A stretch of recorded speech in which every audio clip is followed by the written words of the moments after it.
Divorcing you was absolutely the right choice. You and your child are still as pitiful as ever. I make $200,000 a year. It seems that my ex-husband just wants to brag about himself. He doesn't even try to ask about our situation.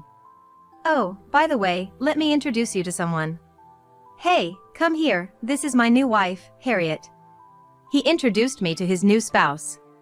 What on earth is he thinking? Oh, that's it. Are we done here? Well then, bye-bye. Wait a minute. As I try to leave, my ex-husband blocks my path again. Hey, are you just jealous because we look happy? Just because you're poor doesn't mean you have to be so twisted. You'll end up even more miserable, you know? My ex-husband decides on his own that I'm unhappy. I'm past being angry and now just feel disgusted. While I remain silent, my ex tries to say something else, but my son Johnny interrupts. Mom, can we fire this guy? Huh? My name is Lisa, and I am now 42 years old. I married George, my coworker at the same company, when I was 26. I continued to work after we were married but quit when I became pregnant. Later, our son Johnny was born. Now that my son has turned 7 and started elementary school, parenting has settled down a bit. I thought it might be time to start working outside the home again, so I talked to my husband about it. He agreed right away, seemingly waiting for me to suggest it. Certainly, he probably thinks it would help our household budget if I started working, but he's been rushing me about it. Have you found something yet? Not yet. I'm looking carefully. Just find something. He seems to want me to work no matter what. And when I say I'm looking for a part-time job, he suggests, if you're gonna work, why not full-time? If it seems too much, it doesn't have to be 5 days a week. How about 3 days, 8 hours each? Johnny's not completely hands-off just because he's in elementary school. He comes home early, you know. But my husband insists. Johnny can go to after-school programs. Full-time, 5 days a week would be best, he keeps recommending. He seems to want me to work long hours. I can't complain since I was the one who said I wanted to work, but I haven't worked in years, so I'm nervous.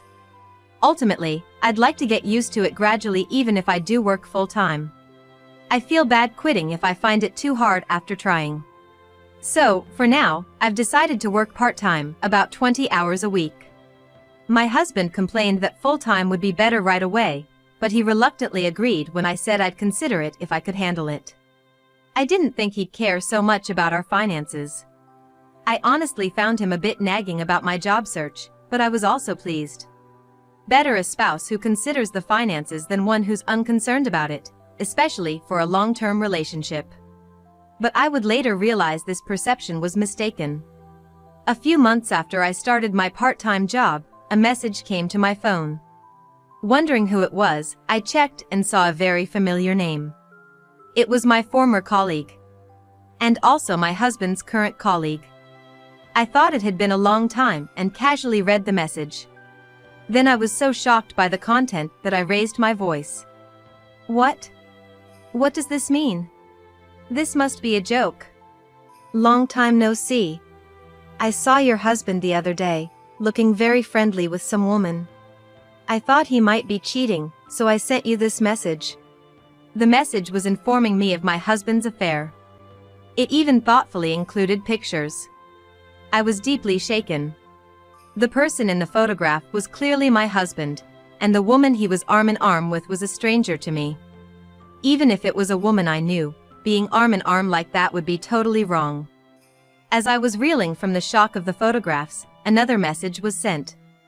This woman is actually the division manager's daughter. She's an employee at our company, so she of course knows your husband's married. They're so brazen, aren't they? I wonder if all young folks are like this now. It was obvious from my colleague's message that she was enjoying this gossip, but I replied with thanks and closed the messaging app. I never thought my husband would be cheating on me. But when I thought about it, many things started to make sense. Especially how he had been pushing me to work hard even when I wasn't settled with childcare. He must have thought it would give him more time to cheat. And today, he's supposedly away on an overnight business trip.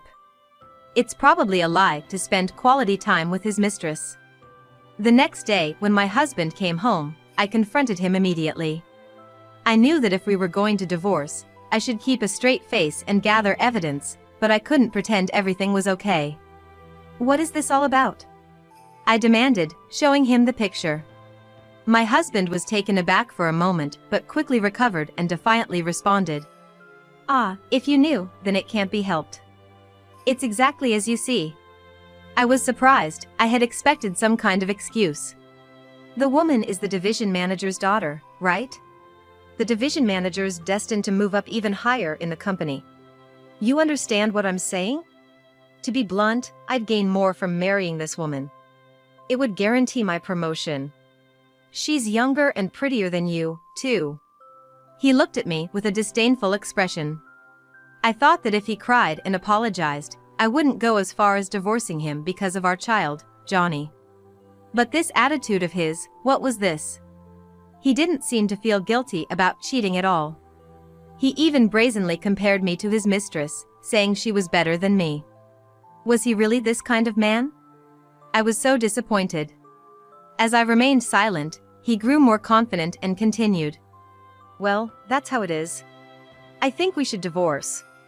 It's a bit sooner than planned, but I was gonna tell you eventually, so this is good timing." And so we divorced. After being told all that, I couldn't even pretend I didn't want to divorce.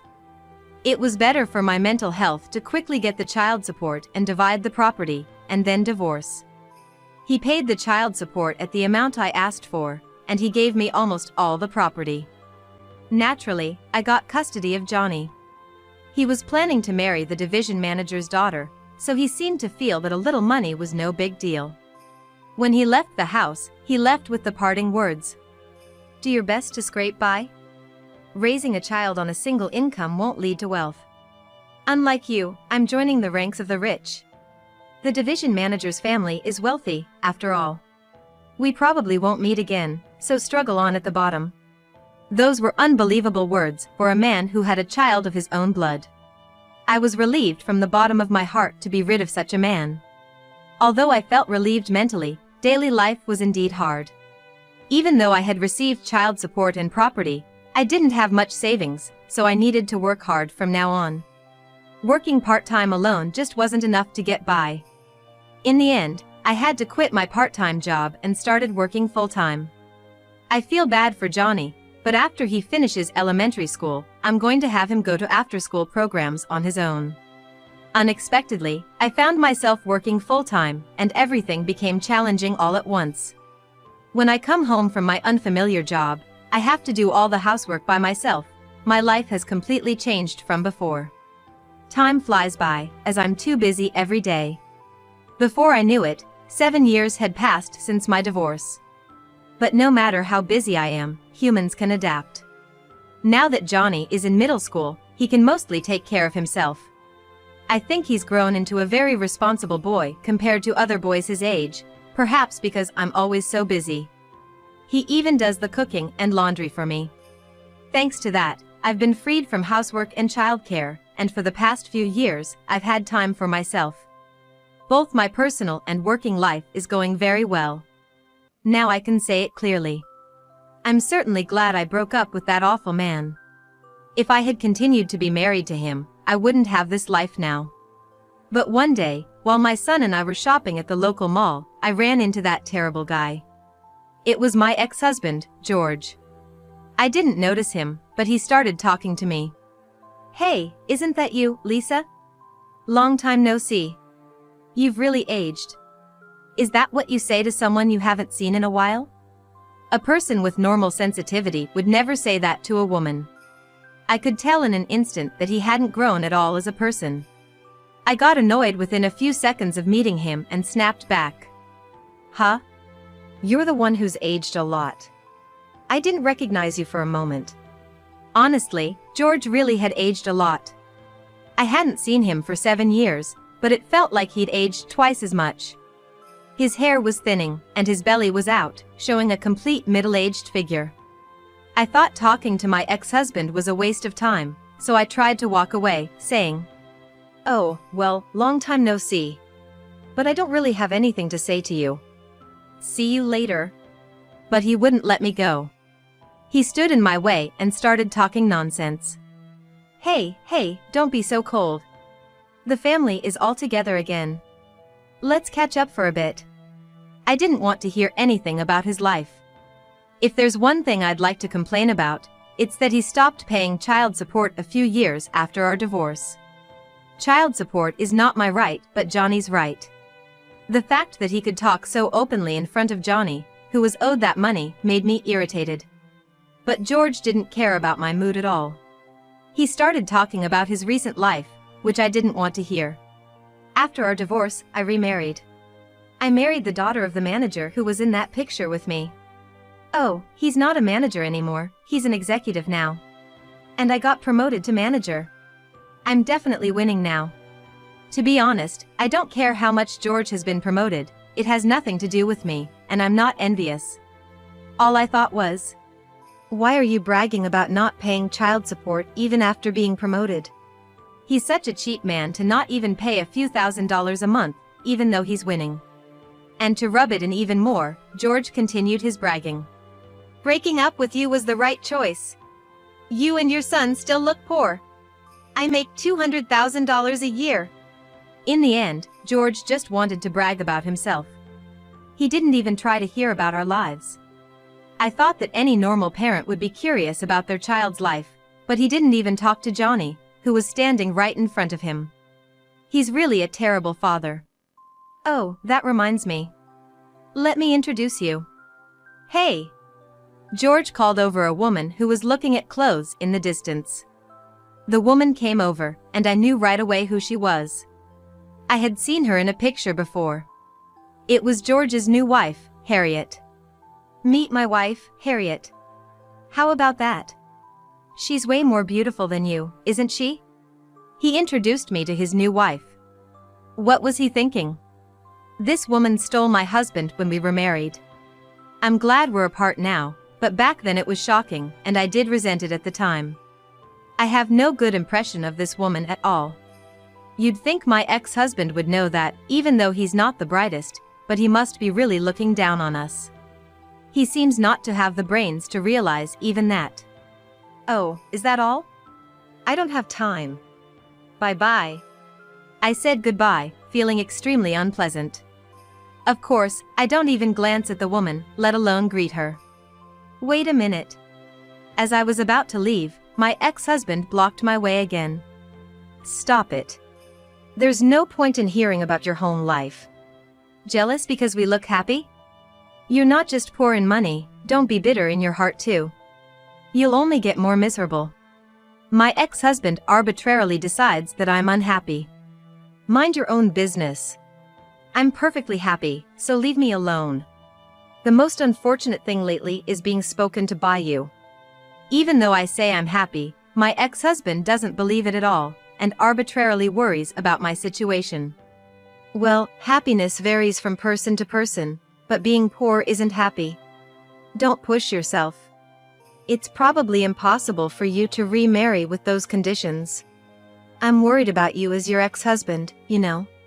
Saying that, my ex-husband's face showed an expression completely opposite to concern. He's making a complete fool of me. When I looked at the face of my ex-husband's wife standing next to him, she was also smirking, looking like she's making fun of me. I'll never be friends with this woman. She feels good by looking down on people. She's the worst kind of woman. I told you, you're way better. Have some confidence. Is my ex-husband sucking up to his current wife or praising her as the best compared to me? Well, he was promoted thanks to his current wife, so he's probably buttering her up whenever he can. He's really the worst man. You're really the lowest level of woman. I can't believe you were able to marry him. My ex-husband's wife insults me, even though we've just met. That's the worst kind of behavior. I wanted to leave the scene as soon as possible, so I wouldn't retort, but my ex-husband stood in front of me, so I couldn't move. I'll tell you, we're still in love, so the chance of getting back together is 0. Don't get your hopes up for something wrong. My ex-husband seems to be having some wild delusion. He thinks I'm still attached to him, even though it's been 7 years since our divorce due to his affair. His head is so full of fantasies that I can't say anything. When I was at a loss for words because of my ex-husband's ridiculous delusion, he seemed to think he was right. Hey, too shocked to say anything? Being a popular man is tough. What's popular about a middle-aged man's appearance? I'm past anger and starting to feel sick. When I was silent, my ex-husband tried to say something more, but Johnny interrupted him. Mom, can you fire this guy? Huh? My ex-husband is dumbfounded by Johnny's incomprehensible words. It seems that Johnny is very angry. Calling me this guy instead of Dad? Well, it doesn't matter, but what do you mean? I'm not getting fired, am I? You're in middle school now, study properly. He talks down to Johnny too. It's unforgivable that he's making fun of my beloved son as well. I was about to explode with anger at my ex-husband when I heard a voice calling me. Hey, what's going on here? A man came over, calling out. My ex-husband froze when he saw the man's face. Why are you here, boss? My ex-husband asked the man in front of him. I'm just here shopping with my family. Are you saying I shouldn't be here? No, I'm sorry. I didn't mean it that way, but I was just wondering why you were talking to my ex-wife. Oh, that's natural. She's my current wife, after all. What? Her? No, this is your wife, boss? I can't believe. Actually, about 3 years ago, I remarried with the CEO of my deceased husband's company, with whom I had lost my wife. The CEO and I became close after my divorce when he approached me while I was shopping at the supermarket. Since I had previously worked at the same company as my ex-husband, I knew the CEO. The CEO knew that my ex-husband had an affair with the head of his department's daughter, leading to our divorce, and that he later married her. It seemed that the CEO was quite bitter about this as a fellow man. But he thought he couldn't meddle in an employee's private life until he saw me at the supermarket and impulsively spoke to me. I was very surprised since I knew the CEO, but I didn't think he would remember my face and name as just an ordinary employee. Perhaps he remembered me easily because I worked at the reception desk of the company. It seems your marriage didn't work out. But I'm sure you'll find someone better soon. CEO, I'm glad you remember me. But you don't have to worry about me, I'm fine. At that time, I had been divorced for less than a year, so I was somewhat putting on a brave face. But the CEO, with his vast life experience, saw right through my act and comforted me with kind words. Divorce takes more than 3 times the effort of marriage. Even if you divorced smoothly, it's tiring. I've never been divorced, but I felt utterly unmotivated when I lost my wife to death. When a man and woman who once loved each other part ways, that's just how it is. So, you don't need to put on a brave face. The CEO knew the loneliness of ending a married life. Indeed, while I was glad to have separated, I was also feeling a whirlpool of emotions like loneliness and emptiness at the time, so his words touched my heart. If talking to someone like me helps, call me anytime. I'll treat you to dinner whenever you like. He said, handing me his business card.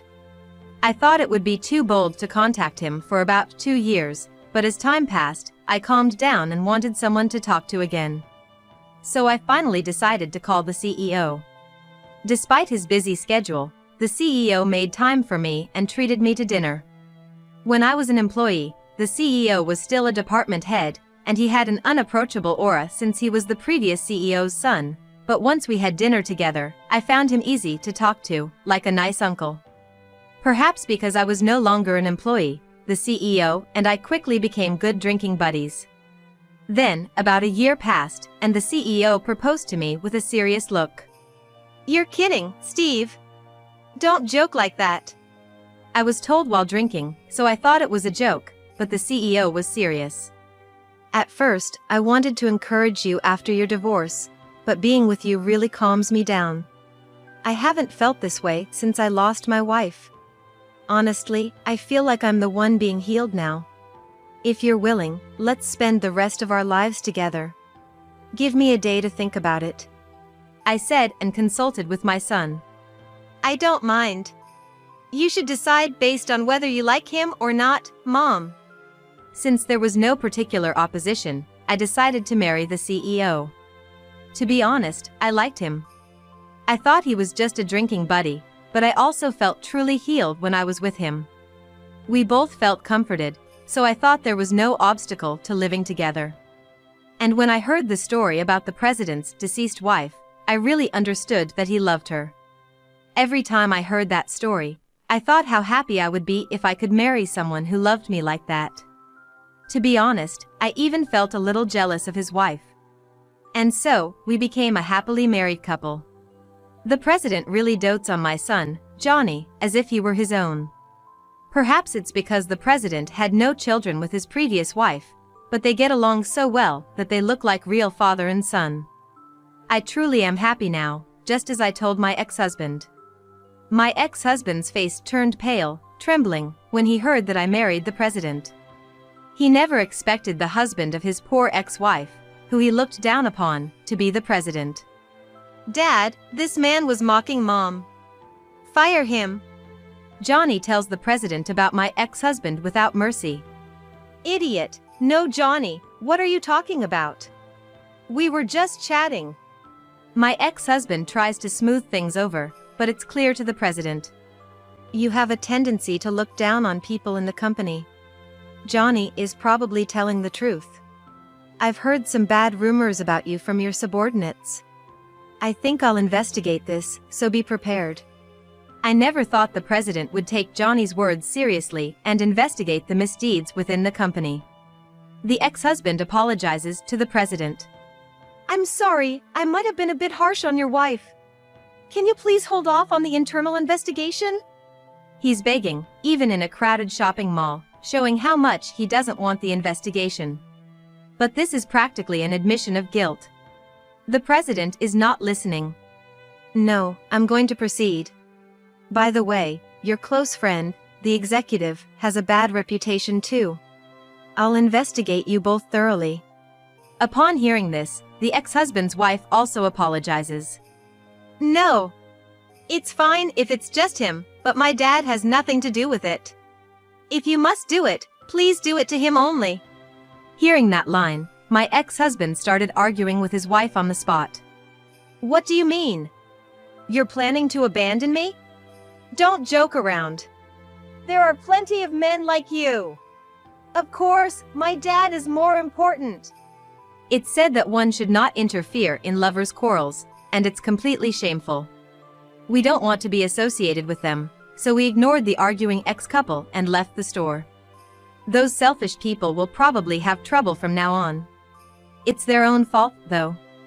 The president immediately organized a team to thoroughly investigate my ex-husband and the executive's work the next day. And oh, the things that came out: harassment of subordinates, countless verbal abuses, and favoritism. And worst of all, forcing clients to entertain them. It was an astonishing number, happening over many years.